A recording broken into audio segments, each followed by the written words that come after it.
Hello again, Mr. Archie Stuff here. Now you can tell that things are relaxing in the UK as far as COVID is concerned, because I've been able to go out and get some records. So I've got a big stack here, and I'm going to go through them. And there is actually one other record I've got which isn't in this stack, but it's probably the most interesting, and I'll show you it at the end. Anyway, first up is a little 7-inch record. This is a Victory record. This is number 155. I probably won't read out all the details on all the records, but anyway, this is Singing in the Rain, and on the other side is Orpheus. I quite like Victory records. I'd even go as far as to say that I collect them. I believe they were sold by Walls in the UK around sort of very late 20s, early 30s. Next one is Wizard of Oz. We're off to see the Wizard and Over the Rainbow. This one's a bit of an oddity because it's actually vinyl. It is a 78, but it's a kiddies vinyl record which is designed to be played at 78. It won't be the actual music from the film itself, but just remakes. Anyway, there was a whole set of these. There's not all of them on the back, but there were I think 40-50 of them, and they do come up from time to time. This one here, to be honest, I bought it just as much for the sleeve as for the record.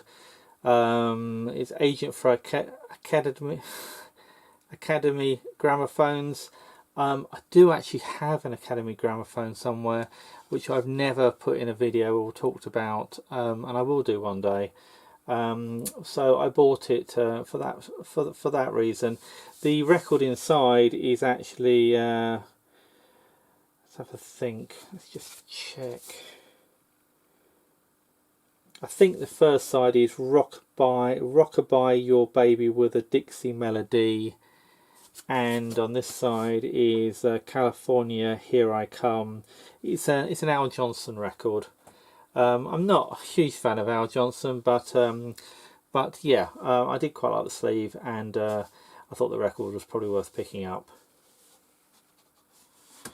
Now this one here, Edison Bell winner. Now I've got quite a lot of Edison Bell winners. What I liked about this one is it's actually a 10-inch record, and you don't get many 10-inch Edison Bells. They tend to be more sort of 8-inch records. So I've never seen one like that before, but I've done a little bit of looking up. Appears to be early 1930s. This is the Desert Song Part 1 and the Desert Song Part 2. Yeah, Savoy Light Opera singers and players. Yeah, so early 1930s apparently.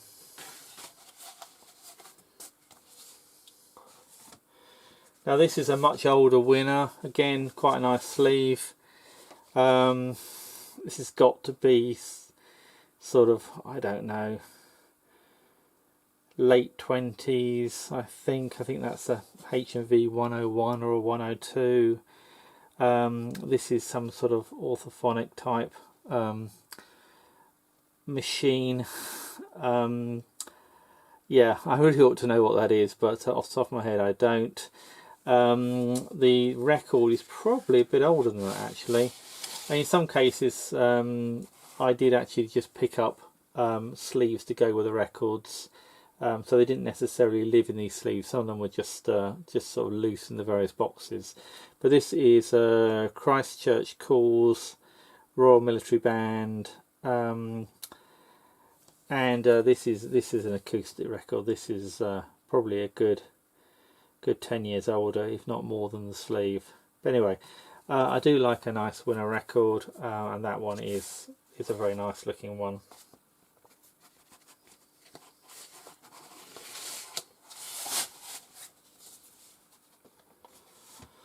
This one is another old one. You might say, well, they're all old. Well, they are, but this one is Colosseum record. This one's called Terry. My Blue-Eyed Irish Boy, Mr. Arthur C. Eustace. And on the other side is Mary of Argyle. And I do have one Colosseum record. I think it's a label that was around, I think probably before the First World War. I'd have to check to see quite when it went out of circulation.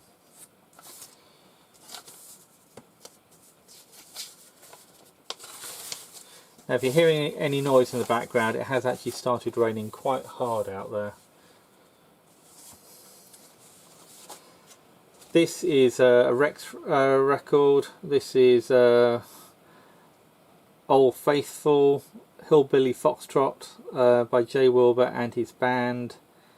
And on the other side is Miss Otis Regrets. Can't say I know either of those tracks. And another nice sleeve. This one looks like early 1930s. I mean, that looks like an electric record player there, or electric gramophone if you like. Yeah. I've got quite a lot of Rex records. Quite a fan of them. This one is Blowing Bubble Gum by Spike Jones and his City Slickers. The other side is Love in Bloom. Again, not one I particularly know, but I have some by Spike Jones and his City Slickers, and they're quite good, and so I think they're worth picking up. So yeah, that's that one. Now this is a nice Imperial. This is Echoes of 1914 Army Songs Part 1. Pretty sure it's Part 2 on the back, Part 2 on the back. And quite a nice sleeve as well. And yeah, Imperial, I don't know what to say really about Imperial records. Haven't actually found one in a while, but again, nice brand, defined. There's quite a lot of interesting stuff on Imperial.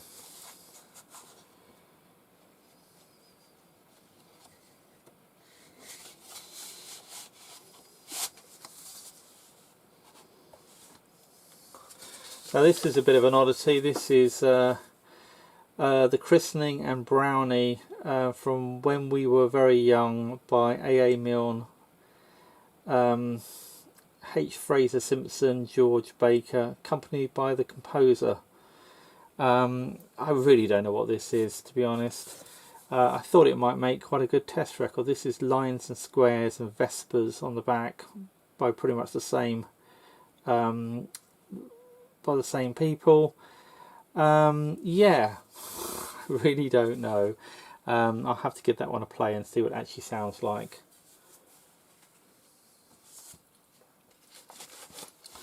This I quite like the sleeve, and I also found a nice little Eclipse record. This is selections from the super film 42nd Street on Eclipse. And it's probably more on the back. 42nd Street, yeah, just some more selections. And that Eclipse label's in nice condition. They wear really badly. Sometimes you can't read them. And I don't recognise the sleeve either. I don't think I've ever seen a sleeve quite like that one before. Now this one is a Polyphon, made in Italy. I didn't recognise the label. I thought that was worth picking up. You may realise that I'm a bit of a label fan. I'm not necessarily so fussed about what's on them. I just like picking up labels I haven't seen before. Although, to be honest, I don't usually bother with the sort of 1950s labels. And unfortunately, this one I thought was earlier. I've looked it up. I'm pretty sure it is a 50s label. It's, yeah, I'm not even going to attempt to pronounce what's on it. But it's Polyphon T9819, and it's a made in Italy record with Italian contents.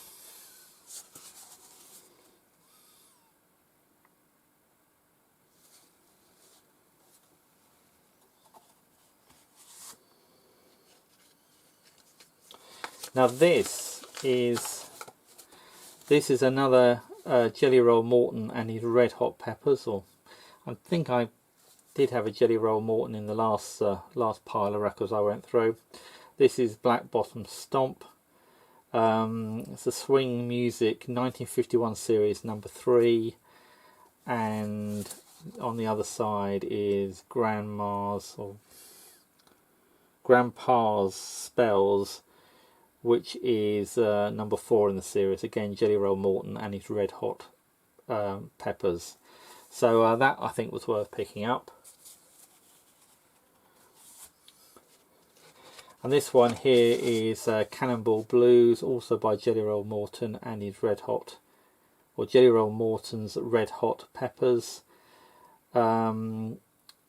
This is Swing Music 1950 series number 25, and on the other side is Steamboat Stomp, which is number 26 in that series, also by Jelly Roll Morton's Red Hot Peppers.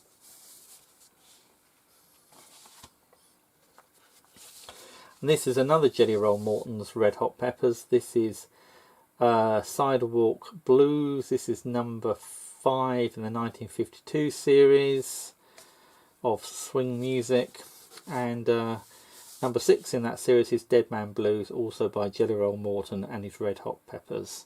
So a nice sort of batch there of Jelly Roll Mortons. I do have some other ones already, but I don't think I've got any duplicates. This one, I find it interesting that at some point in its life it was presumably sold for 2 and 6, so that's 2 shillings and 6pence, which was probably a reasonable sum of money at the time, considering that I'm paying about £1 for each of these records, maybe less. £2 shillings and 6pence would have been more to that person then than the pound is to me now, certainly. Anyway, I only picked this up because I noticed that it's got Fats Waller on it, on the piano. And this is Swing Music 1937 series number 138, Blues Foxtrot. And the other side is Honeysuckle Rose, that's number 137. That's actually quite a famous one that's got Fats Waller in it. I think I've got this, in fact I'm pretty sure I've got this or something very similar on a 12-inch record, and I'm going to have to play both of them at some point and figure out quite what the difference is. Now this one here, I will confess that the record and the sleeve weren't together. They came out the same box. The record is German, the sleeve I think is German as well, and although the Harry James is stuck on quite clearly, I did initially think that this young lady here was actually part of the cover, but no, she has been stuck on too by a previous owner. And there's some writing over here. There's an address, I think, which could be German or Dutch or something. There's a date, 31st, I think that is, 31st of the 8th, 1949. And the record, it's a crystal record. And I don't own any crystal records before this one. I was completely unaware of crystal, but I've looked this one up. This is also Mia, Walter, I can't read, Walter Kenner possibly. So it's quite a famous song. It's a song which I've got a copy of Caruso singing. This is a German record, I believe from the 1930s, so it's pretty beat up. The other side does actually have a couple of needle dings, so that probably won't play very well. So this may turn into a test record, but yeah, as I had never seen a crystal label before, I thought it was worth picking up and adding it to the collection.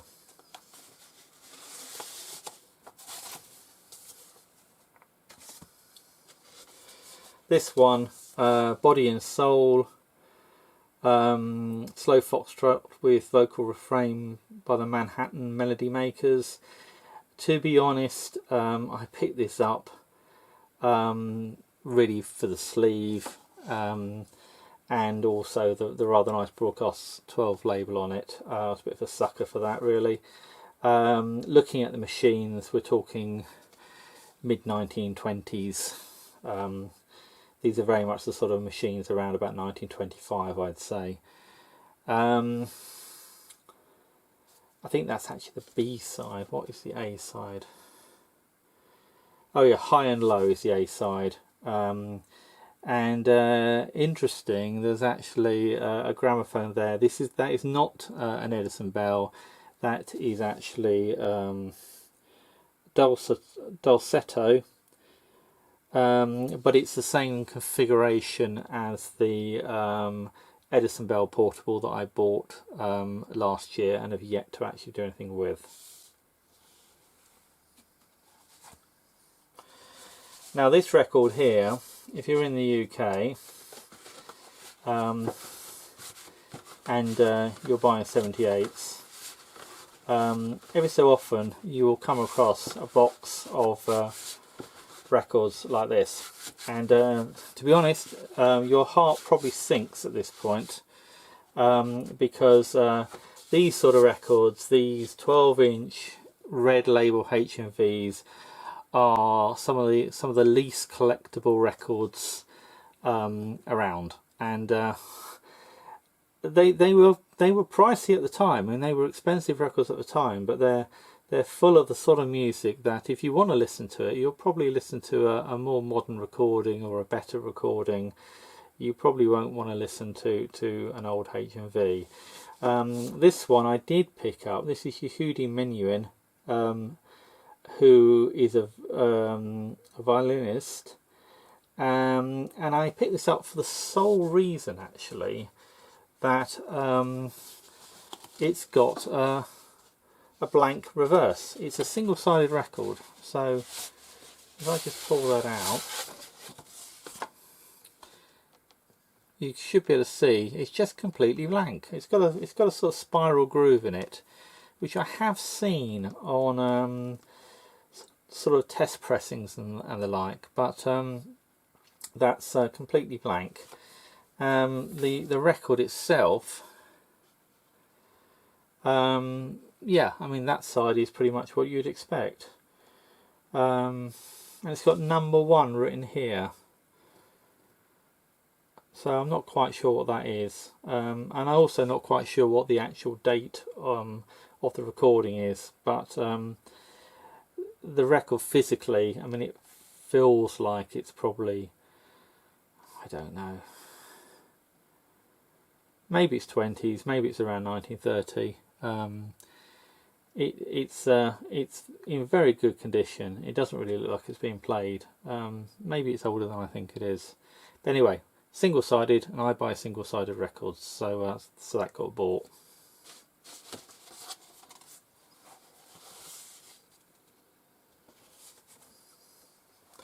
Now this is another fairly boring looking record, and again